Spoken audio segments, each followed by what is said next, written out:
Welcome back to the Bible in a Year Live podcast. This is a brand new week, week 10, where we'll be reading from the Names of God Bible. We'll be looking at Numbers 18 to 20. Please feel free to join us every Sunday at 6:30 p.m. on Zoom for our live discussions. The details can be found in the description box below. Let's begin. The duties of the Levites and priests. Yahweh said to Aaron, "You, your sons, and your family will be responsible for any sins against the holy place. You and your sons will also be responsible for any sins you commit when you work as priests. Bring the other Levites from your ancestors' tribe to join you and help you and your sons serve in front of the tent of the words of my promise.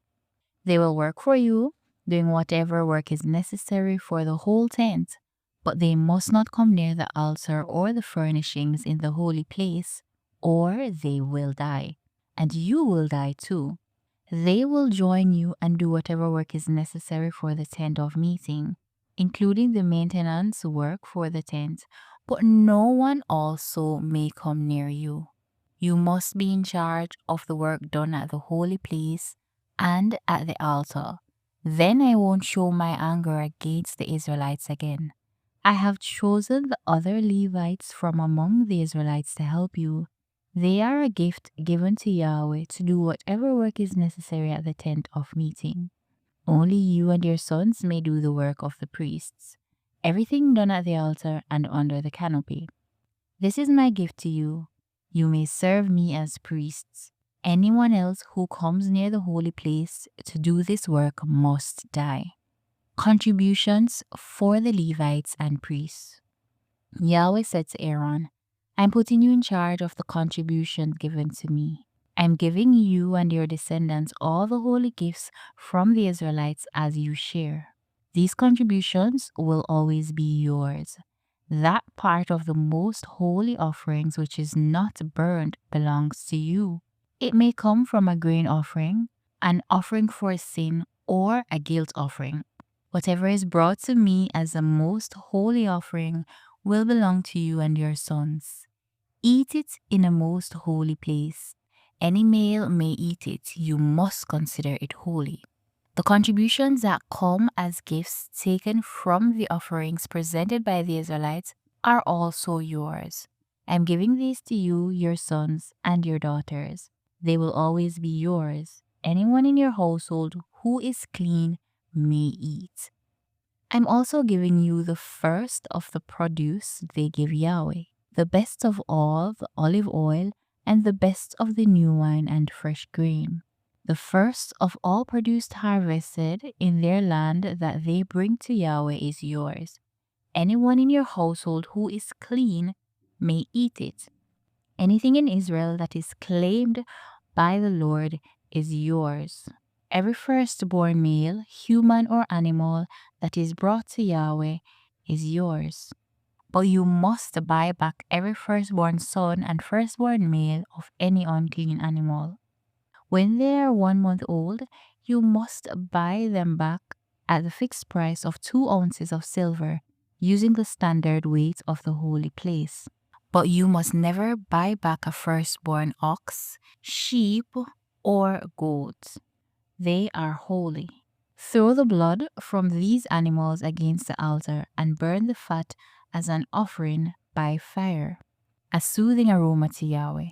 But the meat is yours, like the breast and the right thigh that are presented. I am giving you, your sons, and your daughters all the holy contributions the Israelites bring to Yahweh. These contributions will always be yours. It's an everlasting promise of salt in Yahweh's presence for you and your descendants." Yahweh said to Aaron, "You will have no land or property of your own as the other Israelites will have. I am your possession and your property among the Israelites. I am giving the Levites 1/10 of every Israelite's income. This is in return for the work they do at the tent of meeting. The other Israelites must never again come near the tent of meeting. Otherwise, they'll suffer the consequences of their sin and die.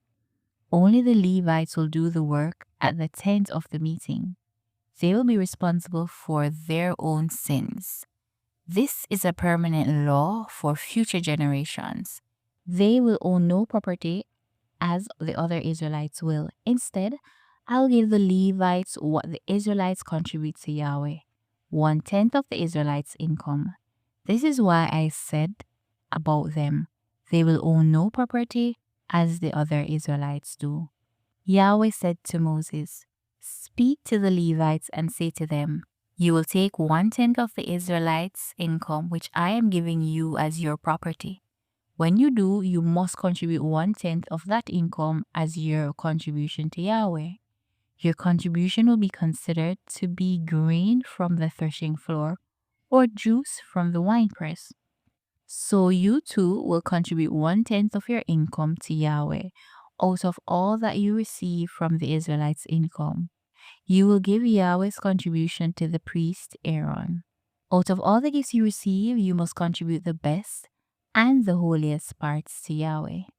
Also, tell them, when you contribute the best part, your contribution will be considered to be produced from the threshing floor or winepress. So, you and your households may eat it anywhere because it's the wages you receive for your work at the tent of meeting. When you contribute the best part, you won't suffer the consequences of any sin.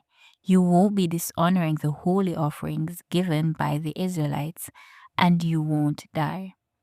Water that makes Israel clean after someone dies.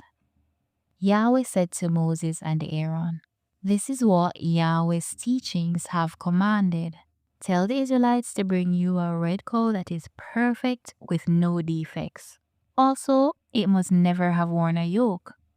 Give it to the priest Eleazar. It must be taken outside the camp and slaughtered in his presence.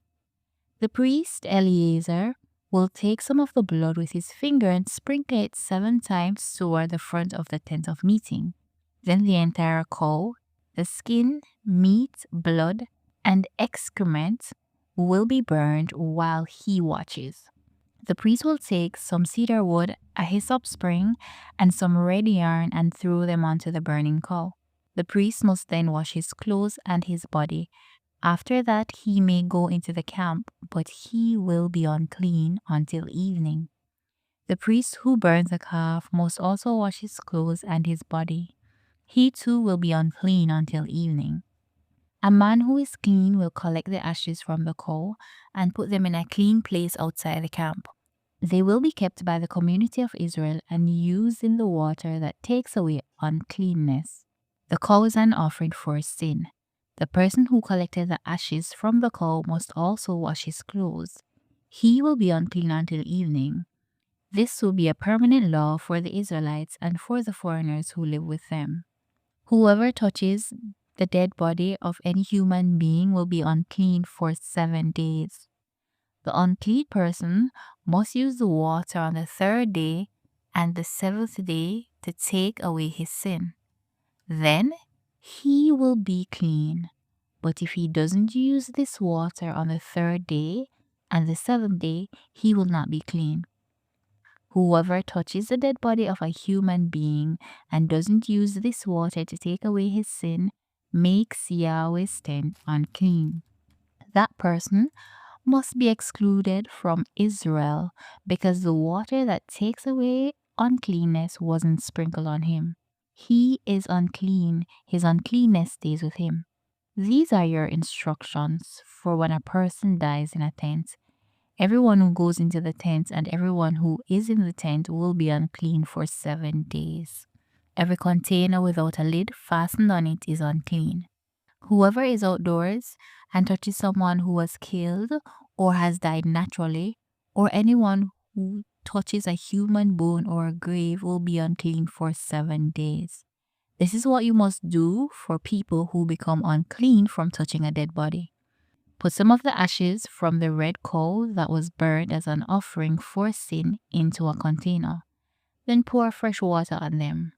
A person who is clean will take a sprig of hyssop, dip it in the water, and sprinkle the tent, all the furnishings, and all the people who are in the tent with the dead body.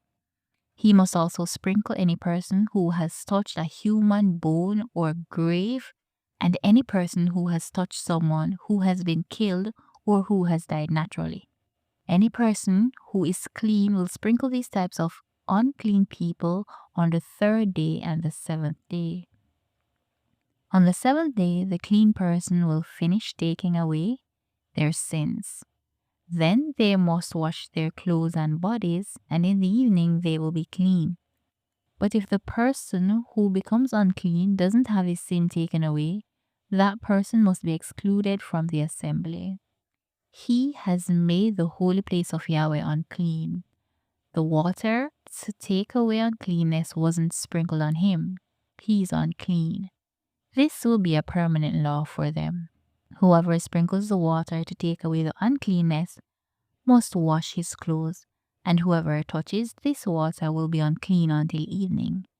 Anything that an unclean person touches becomes unclean, and the person who touches it will be unclean until evening. Water from the rock. In the first month, the whole community of Israel came into the desert of Zin, and they stayed at Kadesh. Miriam died and was buried there. Since the community was without water, they came together to confront Moses and Aaron. The people complained to Moses and said, "If only we had died when the other Israelites died in Yahweh's presence. Did you bring Yahweh's assembly into the desert just to have us and our animals die here? Why did you make us leave Egypt and bring us into this terrible place? This is no place to plant crops. Even figs, grapes, and pomegranates won't grow here, and there is no water to drink." Moses and Aaron went from the assembly to the entrance of the tent of meeting. Immediately, they bowed with their faces touching the ground, and the glory of Yahweh appeared on them. Yahweh said to Moses, "Take your staff, then you and your brother Aaron gather the community. Right before their eyes, tell the rock to give up its water. In this way, you will give the community water from the rock for them and their animals to drink." Moses took his staff out of the tent in Yahweh's presence as he had been commanded. Then Moses and Aaron assembled the community in front of the rock and said to them, "Listen, you rebels, must we bring water out of this rock for you?" Moses raised his hand and hit the rock twice with his staff. Water came pouring out, and all the people and their animals drank. But Yahweh said to Moses and Aaron, "You didn't trust me. You didn't show the Israelites how holy I am. So you will not bring this congregation into the land I am giving them." This was the oasis of Meribah, complaining, where the Israelites complained about Yahweh and where he showed them he was holy. Edom refuses to allow Israel to pass through its territory. Moses sent messengers from Kadesh to the king of Edom. He said, "This is what your brother Israel says. You know all the hardships we've had. Our ancestors went to Egypt and lived there for many years. The Egyptians mistreated us and our ancestors. When we cried out to Yahweh, he heard us, sent a messenger, and brought us out of Egypt. Now, we're here in Kadesh, a city on the edge of your territory. Please let us go through your country. We won't go through any of your fields or vineyards, or drink any of the water from your wells. We'll stay on the king's highway and never leave it until we've passed through your territory." But the Edomites answered, "You may not pass through our country. If you try, we'll come and attack you." The Israelites replied, "We'll stay on the main road, and if we or our livestock drink any of your water, we'll pay for it. We want to pass through on foot, that's all." But the Edomites said, "You may not pass through." Then they came out and attacked with many well-armed troops. Since the Edomites refused to let Israel go through their territory, the Israelites turned around and went a different way. Aaron's death. The whole community of Israel left Kadesh and came to Mount Hor. At Mount Hor, near the border of Edom, Yahweh said to Moses and Aaron, "Aaron must now join his ancestors in death. since he cannot enter the land I am giving the Israelites. This is because you both rebelled against my command at the oasis of Meribah. Bring Aaron and his son Eleazar up on Mount Hor. Take off Aaron's priestly clothes and put them on his son Eleazar. Then Aaron will die there and join his ancestors. Moses did as Yahweh commanded. The whole community saw them go up on Mount Hor. Moses took off Aaron's priestly clothes and put them on his son Eleazar. Aaron died there on top of the mountain. Then Moses and Eleazar came down from the mountain. The whole community saw that Aaron had died, and all the Israelites mourned for Aaron 30 days. Amen.